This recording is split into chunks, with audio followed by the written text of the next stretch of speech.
Hello everyone, my name is Israel. We'll be covering a risk reduction, creating safe and inclusive spaces and events workshop in a collaboration between the Dean of Student Office and the Sexual Assault Resource Center at Concordia University. We would like to begin by acknowledging that Concordia University is located on unceded indigenous land. The Kanien'kehá:ka Nation is recognized as the custodians of the land and waters on which we gather today.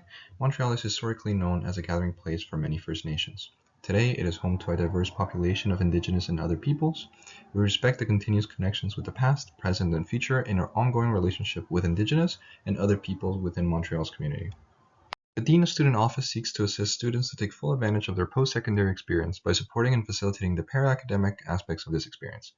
Their vision is to support students with the tools, learning experience, and network required to realize their full potential as agentic members of society.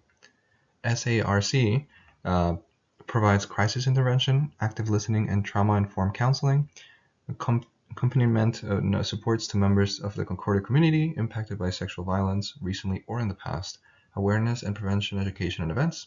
SARC is on the 6th floor of the Hall building in SGW campus room H649, or you can email them at sarc@concordia.ca. So the goal of this workshop is to start a conversation about drugs, alcohol, sexual violence, and how to be a proactive bystander.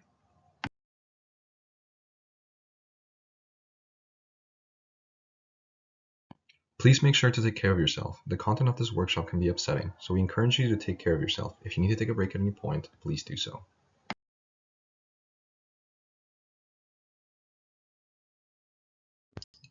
Through this training, we hope you feel welcome and engaged with us and with the content. We hope that your awareness will lead to action, and we hope that you experience a safer and more inclusive time at the university and university events.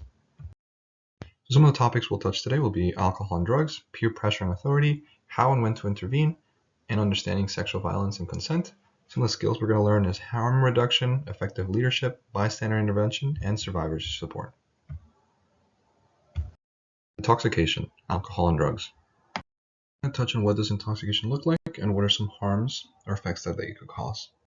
Consuming alcohol in Quebec, the legal drinking age is 18. The legal definition of intoxication is a blood alcohol content of 0.08.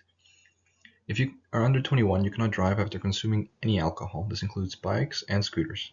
Drinking games are illegal if there is no other beverage available other than alcohol. In this figure, you can see the different blood alcohol content, the stages, and the effects that are associated with them. So here are some factors that affect intoxication: drinking, drug habits, reactions and mixing, food, dehydration, how much sleep you have, any medical history, illnesses, medication, mood, and motivation. How do you take care of someone who is intoxicated? How do you prevent someone from getting too intoxicated? Few measures that you can take to prevent someone from getting too intoxicated will be to have fewer locations to access alcohol, therefore longer lines, no hard alcohol, non-alcohol centered events, having the main function of the event not be about drinking or consuming alcohol, having food, water, and other things to drink, cutting off people when they're getting too intoxicated. This can be done in the direct way. You can delegate it to someone who's more comfortable cutting them off, or delay their drinking by asking them to take a break and come back later. You could also have sober floaters, hosts who are walking around and cleaning up and checking in with people, no drinking games, have rules or practices in place before you start drinking, such as a body support system. Drugs. What are some substances that people might be taking at your events? Or what are some harms that might occur?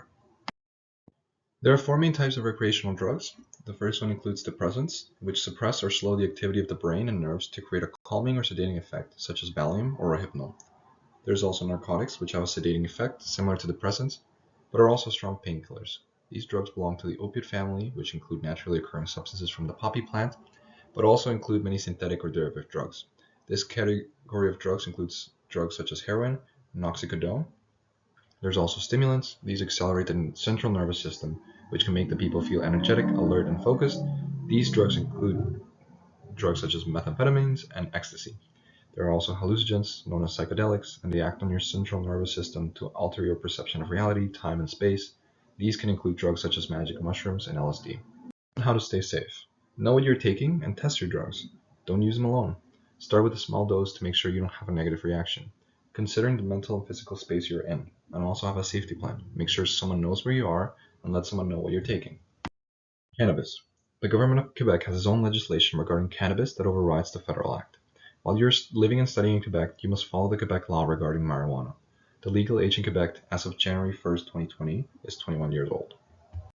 Cannot smoke cannabis on university grounds, as per Quebec law. This includes all outdoor spaces like the Quad, Grove, Green Nuns Garden, and the athletic field at Loyola.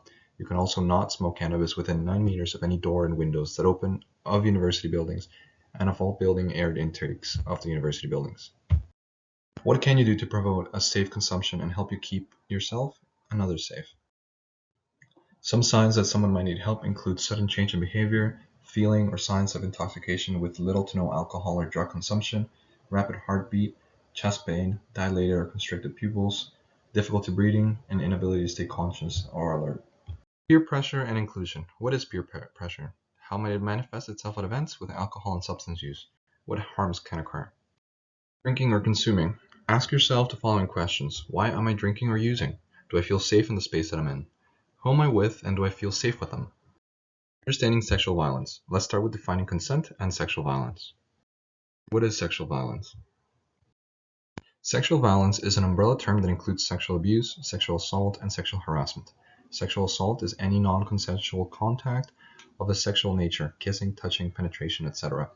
Sexual harassment is unwanted looks, comments, jokes of a sexual nature. This includes stalking and cyber violence. Campus statistics. Most sexual assaults happen in the first 8 weeks of classes. 50% of sexual violence cases happen on campus, involve alcohol or other substances. 15 to 25% of female students, 6.1% of male students, and 24% of transgender and genderqueer and questioning students in college experience some form of sexual assault. System of oppressions are socially constructed systems which privilege some and oppress others. These systems are culturally rooted and inform our ideologies and institutions. Some forms include racism, sexism, homophobia, and ableism.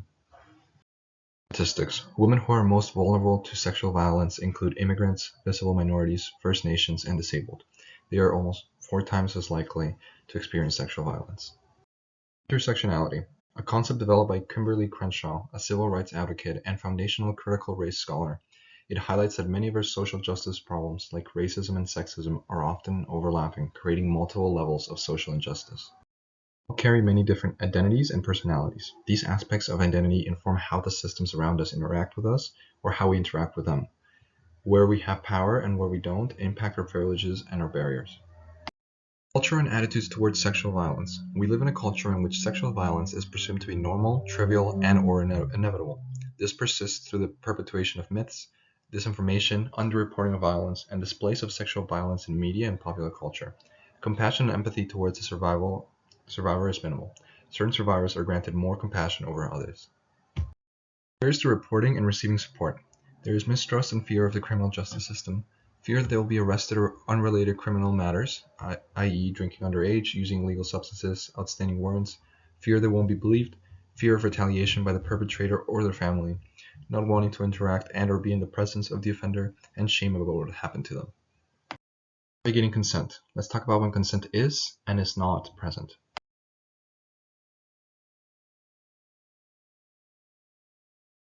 Consent needs to be enthusiastic, voluntary, verbal, informed, ongoing, mutual, awake, sober, so not intoxicated, free of coercion, pressure, force, or violence, and asked for by the person initiating the activity.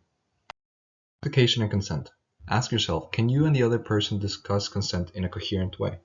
Be more attentive to verbal and nonverbal cues and make sure they align. Is there enthusiasm? If not, check in.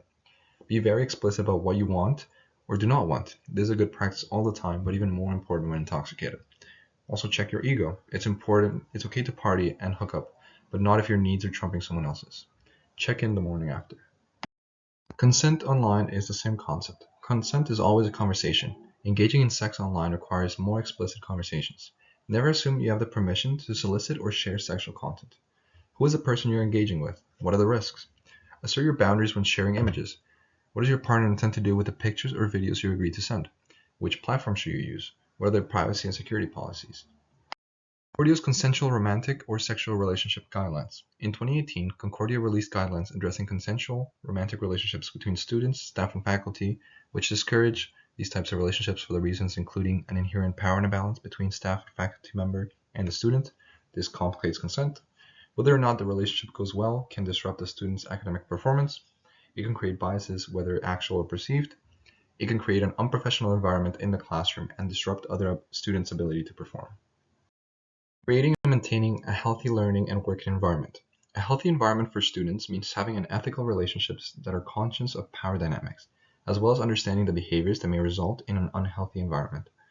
Behaviors for faculty and staff to avoid are seeing students outside of university hours, especially off campus, inviting students to personal engagements, offering mentorship to students based on romantic interest, commenting on students' appearance, making sexual comments or jokes, making sexual romantic advances, or flirting.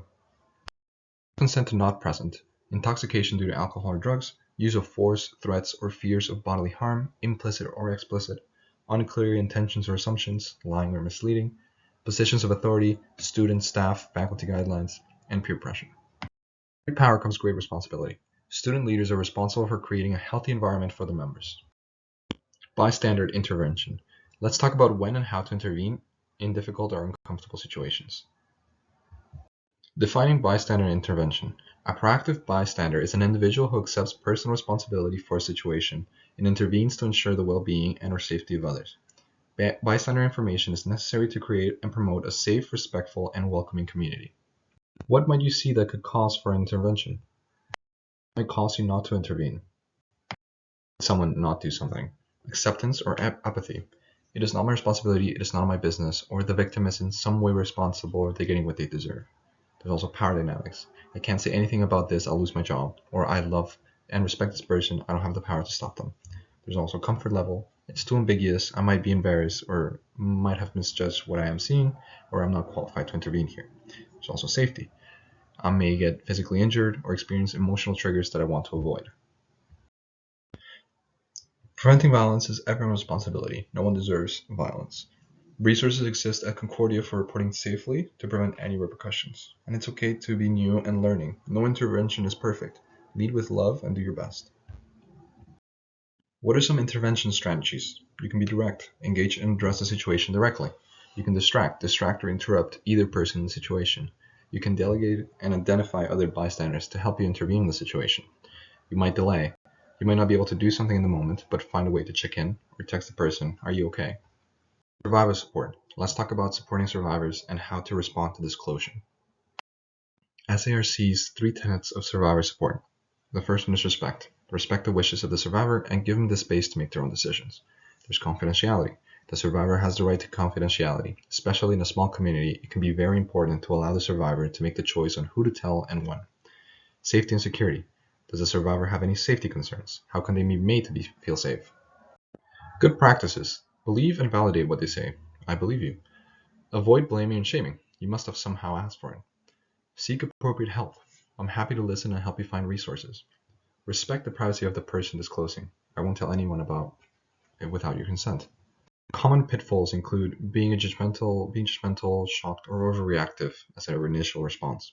How could you let this happen? You must be confused. That couldn't have happened. Focusing on your own emotional reaction, for example, horror, sadness, anger, recalling a similar experience you may have had. There's also disbelief, minimizing or questioning the truth of a survivor's story, reactions, or choices. What were you wearing? Why were you so late alone? Why didn't you call the police? That's not so bad, it could have been worse. Take care of yourself. Be honest about what you're comfortable handling. Seek appropriate emotional help. There are some resources on campus for when we go to Concordia University. There are some helplines and some designated service in Montreal.